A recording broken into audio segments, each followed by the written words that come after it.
Hi guys, it's Kelly from Coach K Wiley, and I wanted to talk to you again today about being an empty nester and rekindling your relationship with your spouse.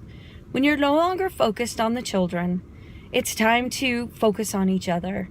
It's time to get to know each other again, and it's time to rekindle that love and that passion that you had when you first got married. That tends to get put on the back burner as you're raising children because all of your energies go into that, and it takes a lot of energy to raise little humans. There's this concept of 5 love languages, and each of them is very different, and they don't really communicate well together. You may find that you and your spouse have very different love languages. Maybe yours is words of affirmation. What makes you feel most loved is when somebody tells you, when they say really nice things, when they notice that you dressed up for the day, or they just say thank you for you doing the dishes, or something simple as that. And maybe your spouse's is gifts, the language of gifts. They feel more loved when you take the time to find that perfect little gift and you surprise them with it.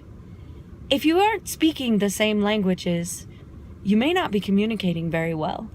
When you are a person who gravitates towards the love language of affirmation, and you tend to relate to your spouse in that same way, you may be telling them all the time, I love you, I appreciate you, I really appreciate that you do these things for me, but it may not really be sinking in with them because that's not the language that they gravitate towards. So it's important to know each other's love languages so you know how to relate to each other.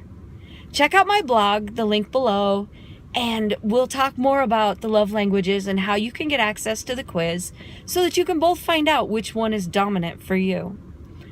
Then the rest of the week, we'll talk a little more about each one of them and ways that you can really relate to your spouse using each language and the language that's dominant for them.